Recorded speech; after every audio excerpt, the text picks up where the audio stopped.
नमस्कार, स्वागत है आपका। आप देख रहे हैं 33 जिले 33 खबर। मैं हूं आपके साथ संजय यादव। खबरों की शुरुआत करते हैं उच्च शिक्षा की परीक्षाओं पर फैसला। ये बड़ी खबर, अंतिम वर्ष के छात्रों की होगी परीक्षा और प्रथम वर्ष के विद्यार्थियों को 12वें तक के अंक के आधार पर किया जाएगा प्रमोट। जुलाई के अंतिम सप्ताह और अगस्त के पहले सप्ताह में होगी अंतिम वर्ष के विद्यार्थियों की परीक्षा। सितंबर माह में होगा जारी परिणाम और द्वितीय वर्ष के छात्रों को प्रोविजन प्रमोट किया जाएगा।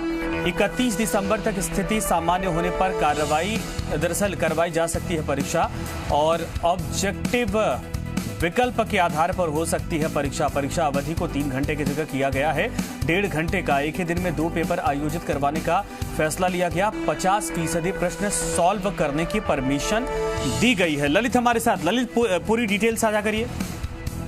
जी बिल्कुल संजय, आखिरकार उच्च शिक्षा की परीक्षाओं को लेकर ये बड़ा फैसला ले लिया गया है। एक बार फिर से जी राजस्थान की खबर पर मोहर लगी है। आज से ठीक 13 दिन पहले जी राजस्थान ने ये सभी जानकारी हमारे दर्शकों तक पहुंचाई थी कि उच्च शिक्षा विभाग की जो कमेटी ने रिपोर्ट सौंपी है उसके अंतर्गत प्रथम वर्ष के विद्यार्थियों को प्रमोट किया जाएगा यूजी के अंदर। इसके साथ ही सेकेंड ईयर विद्यार्थियों को प्रोविजनल प्रमोट किया जाएगा। परिस्थितियां अनुकूल होंगी तब दिसंबर से पहले उनकी परीक्षा का आयोजन करवाया जाएगा। तो वहीं दूसरी ओर अंतिम वर्ष के विद्यार्थियों की परीक्षा का आयोजन होगा जो जुलाई के अंतिम सप्ताह से शुरू होकर अगस्त के पहले सप्ताह तक खत्म कर दी जाएंगी। इस बार उच्च शिक्षा ने एक नया ये रखा है कि 2 पेपर जो होते हैं, सब्जेक्ट पेपर होते हैं, इन दोनों पेपर को एक साथ ही आयोजित करवाने का फैसला लिया गया है। एक पेपर 1.5 घंटे का होगा, ऐसे में 2 पेपर होंगे वह 3 घंटे के होंगे। इसके साथ ही जो प्रश्न पत्र होता है, प्रश्न पत्र में 50% जो कोर्स है उसके हिसाब से सिर्फ 50% सवालों के ही जवाब देने होंगे। ऐसे में विद्यार्थियों को एक बड़ी राहत दी गई है। दूसरी ओर अगर पीजी की बात की जाए तो पीजी में विद्यार्थियों को प्रमोट करने का इस बार फैसला नहीं लिया गया है। अंतिम वर्ष की परीक्षा का आयोजन सेम पैटर्न पे होगा, तो वहीं प्रीवियस के विद्यार्थियों को प्रोविजनल प्रमोट किया जाएगा। जैसे ही दिसंबर में परिस्थितियां अनुकूल होंगी वैसे ही इन परीक्षा का आयोजन कराया जाएगा। इसके साथ ही जैसे ही 12वीं का परिणाम जारी होगा, 12वीं का परिणाम जारी होने के साथ ही प्रथम वर्ष में इस साल भी अंकों के आधार पर प्रवेश होगा। संजय, हम ये बड़ी जानकारी बता देते हैं कि पिछले साल भी अंकों के आधार पर प्रवेश किया गया था। इस बार भी अंकों के आधार पर ही प्रवेश किया जाएगा क्योंकि परसेंटाइल का फॉर्मूला लागू नहीं किया जाएगा। ऐसे में उच्च शिक्षा विभाग से ये बड़ी खबर है कि विद्यार्थियों के लिए जो राहत की खबर हो। इसके साथ ही परीक्षा केंद्रों के बढ़ाने के भी निर्देश दे दिए गए हैं कि सोशल डिस्टेंसिंग के और कोरोना गाइडलाइन के हिसाब से जो परीक्षार्थी हैं उनको बैठाया जाए। हालांकि 20 जून को उच्च शिक्षा विभाग और सरकार की ओर से यूजीसी को एक पत्र लिखा गया था। इस पत्र में निर्देश मांगे गए थे कि परीक्षाओं के आयोजन का किस प्रकार तैयारी की जाए। लेकिन 14 दिन बाद भी यूजीसी द्वारा कोई जवाब नहीं मिलने के बाद आखिरकार उच्च शिक्षा विभाग को यह फैसला लेना पड़ा है।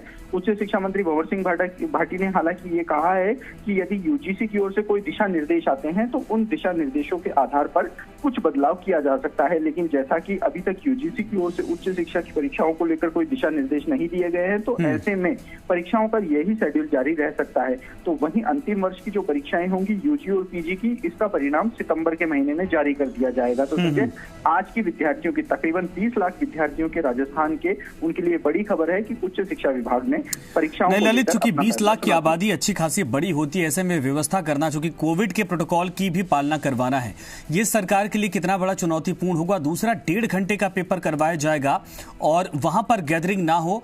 प्रश्नों को लेकर आपने कहा जैसे 50% करने की परमिशन दी गई है, क्या जो प्रश्नों की संख्या है वो पहले से घटाई जाएगी या कैसे ये पैमाना सेट किया जाएगा? संजय, अगर बात की जाए, पहले हम बात करेंगे परीक्षार्थियों की संख्या की। तो अगर बात की जाए उच्च शिक्षा में तकरीबन सभी कोर्सेज में मिला के 22 से 25 लाख के बीच में विद्यार्थी हैं। अंतिम वर्ष की अगर बात की जाए यूजी और पीजी में, अन्य जो प्रोफेशनल कोर्स हैं उनमें, तो इनकी संख्या तकरीबन 5.5 लाख के आसपास होती है। 5.5 लाख के हिसाब से राजस्थान में उच्च शिक्षा की परीक्षाओं को लेकर 200 से 225 परीक्षा केंद्रों को एक्वायर करने की बात चल रही है क्योंकि किसी भी कॉलेज में एक बड़ा परिसर होता है और वहां पर आराम से 1000 बच्चों की परीक्षाएं आयोजित करवाई जा सकती हैं। दूसरा, हम बात करेंगे परीक्षा के प्रश्न पत्र की। तो प्रश्न पत्र का अगर सवाल किया जाए, प्रश्न पत्र पहले छप चुके थे क्योंकि परीक्षा की तैयारियां बहुत पहले शुरू कर दी गई थी। ऐसे में जो वर्ग होते हैं, 5 वर्ग में 10 सवाल आते हैं जिनमें से एक सवाल का जवाब देना होता है। ये बाध्यता खत्म कर दी गई है। अब परीक्षार्थियों को पूरे 10 में से कोई से भी 3 सवाल करने होंगे। पहले 5 सवाल करने पड़ते थे, तो वहीं अब उनको 3 सवाल कर दिया गया है। तो ऐसे में परीक्षार्थियों को वर्ग की जो थी, खंड होते थे जिन्हें खंड बोला करते थे, खंडों की अनिवार्यता हटा दिया गया है। 1.5 घंटे के अंदर वह किसी भी 3 सवाल का जवाब दे सकते हैं।